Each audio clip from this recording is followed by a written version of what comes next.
Teman-teman, sebelum nonton jangan lupa ya klik like, subscribe, and share. Sugeng pinanggih malih kalih kula Sheila Oktarina temtu mawon ing program kesayangan kita Pawartos Jawi Hono Caraka TV. Kathah informasi menarik sampun dipun rangkum kagem ngancani wekdal santai panjenengan. Antawisipun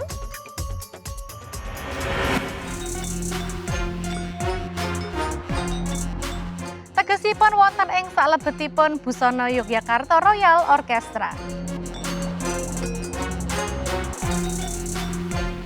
Ariel Tatum kalian Happy Salma nguri-uri kabudayan ngantos wonten ing Mancanagari.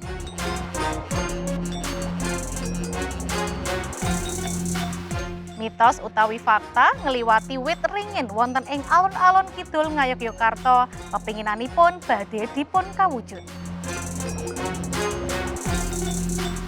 Pamirsa menika Pawartos Jawi.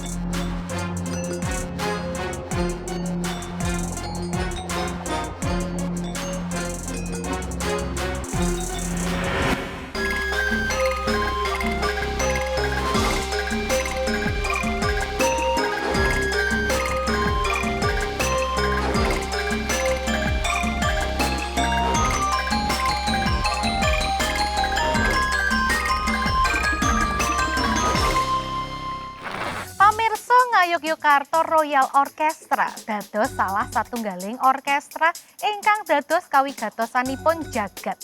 Punapa panjenengan mangertosi tegesipun menarik saking busana ingkang dipunagem kalian Ngayogyakarta Royal Orchestra menika?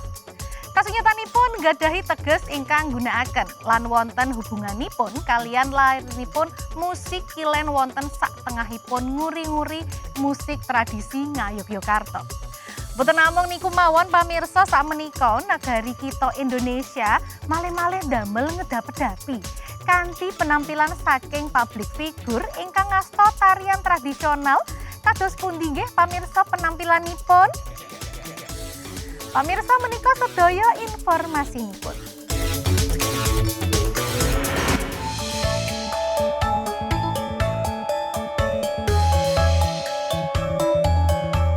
Pamirsa, busana ingkang dipunagem dening Yogyakarta Royal Orchestra atau YRO lan abdi dalem musikan kagungan makna ingkang lebet nggambaraken tradisi, hierarki lan fungsi piyambakipun sedaya lebeting Kraton Yogyakarta. Busana menika boten namung ageman, ananging simbol identitas, peran lan nilai-nilai ingkang dipun dhereki lebeting tatanan kraton.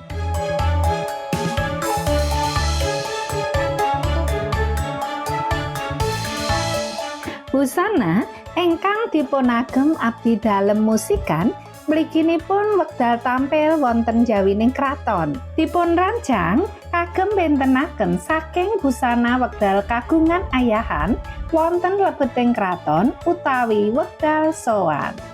Menika maringi pirsa menawi busana kasebat inggih menika representasi kraton lan identitas abdi dalem wekdal nindakaken ayahan wonten ing jawi kraton.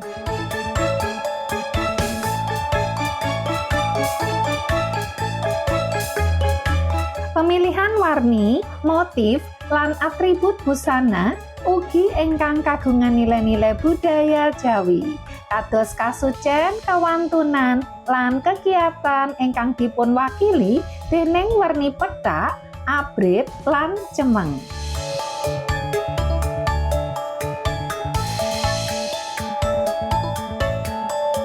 Busana kasebat kagungan fungsi kagem maringaken identitas visual saha ngiyataken makna saking tetinggalan piyambakipun ingkang dipun tampilaken. Kados tetinggalan musik tradisional utawi perayaan dinten Nibu.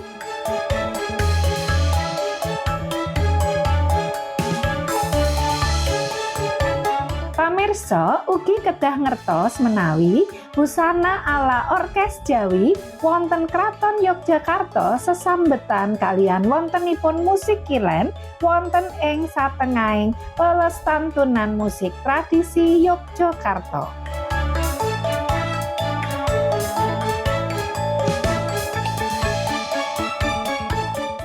punika saya kathah generasi anem ingkang tertarik kagem nyinaoni makna wonten wingking busana orkes Jawi.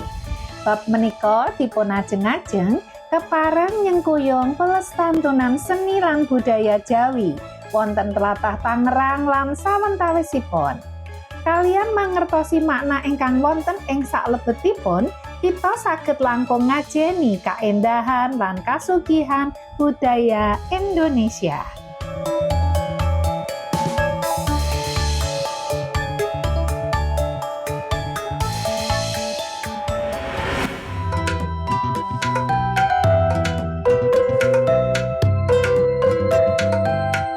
Pamirsa, dinten menika Indonesia nyugek malih kawigatosan donya lebeting penampilan memukau wonten World Expo 2000 selangkung sawetawis wekdal kepengker. Artis moncer Ariel Tatum lan Happy Salma ugi Iko Uwais nampilaken kaendahaning seni lan budaya Indonesia.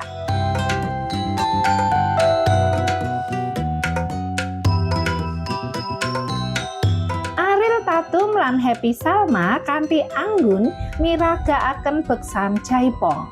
Gerakan luwesipun nyugek kawigatosan 50.000 gangsal atus pengunjung ingkang rawuh.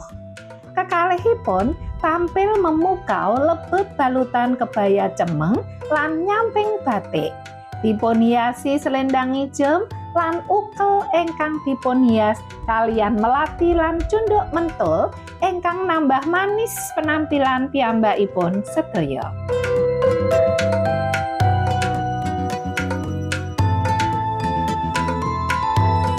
Sawetawis menika, Iko Uwais aktor lagam moncer nampilaken kaendahan pencak silat.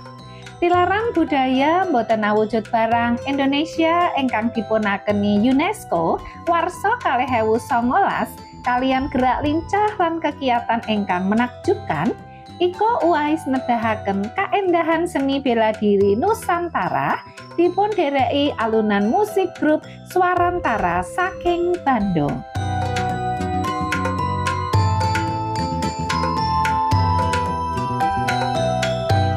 Penampilan Ariel Tatum, Happy Salma, lan Iko Uwais dados setunggaling kebanggaan kagem Indonesia. Piyambakipun sedaya kasil mromosikaken seni lan budaya Indonesia wonten ing kancah internasional. Kalian nampilaken kaendahan lan kasugihan budaya Indonesia wonten World Expo 2000 selangkung. Kita kedah sesarengan jagi lan nglestantunaken tilaran budaya bangsa.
Wah, saestu sanget luar biasa nggih pamirsa. Saged ngatur kegiatan badanipun. Wonten pundi sukunipun kedah melampah cepet kalian astonipun ingkang main instrumen. Lan temtunipun kula saestu saged derek gumun kalian penampilan para musisi kala wau.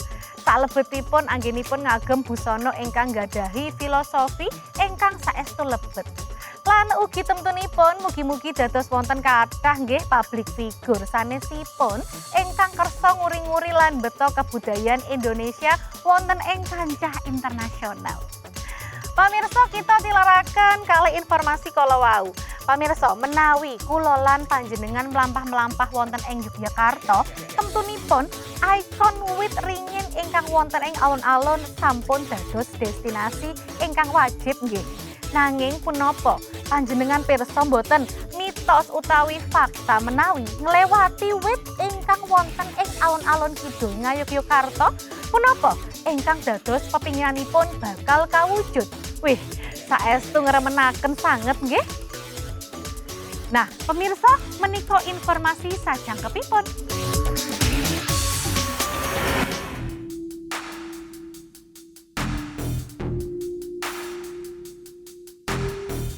Pamirsa, ngertos mboten sih Yogyakarta kita budaya ingkang nyimpen sayuta pesona. Wonten tengahipun ngadeg mega alun-alun kidul kalian wit beringin ingkang julang inggil. Wonten wingking kaendahanipun kasimpen setunggaling mitos ingkang tedak temurun.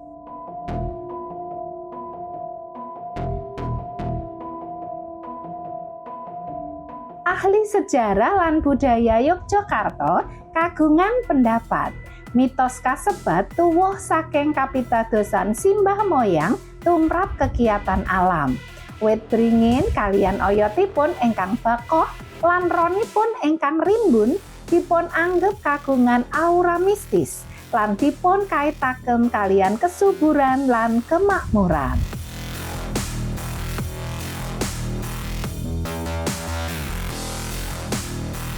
Kagem piyambakipun sedaya ingkang kasil kabagyaan lan kapitadosan badhe kapancar wonten pasuryan.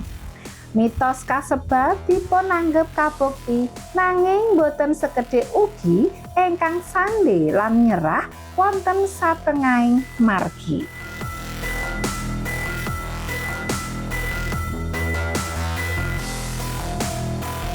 Mbok menawi margi ingkang lurus nglangkungi kalian kalih beringin menika simbol kewantunan nguji takdir. Masrahaken diri ing papesten mangsa mengajeng. Nanging ingkang mesti alun-alun kidul minangka pusat pagesangan masyarakat Yogyakarta. Wonten ngrika kita saged nikmati kaendahan arsitektur bangunan bersejarah, kempal kalian keluargi lan kanca, saha nikmati kuliner tradisional.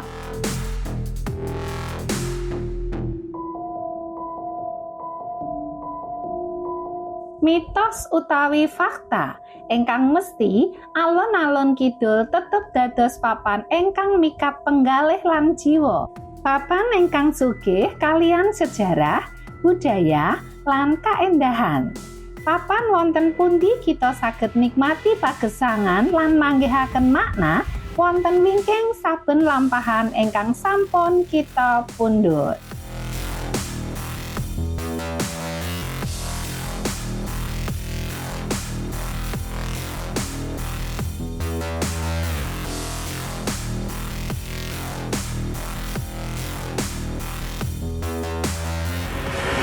Wah pamirsa, pripun menawi miturut panjenengan menika mitos utawi fakta? Lan wonten ugi ingkang badhe kersa nyobi kagem nglampahi kados menika utawi pamirsa sampun nate nyobi mboten? Pamirsa sasampunipun pawartos Jawi badhe wangsul malih kanthi informasi menarik sanesipun.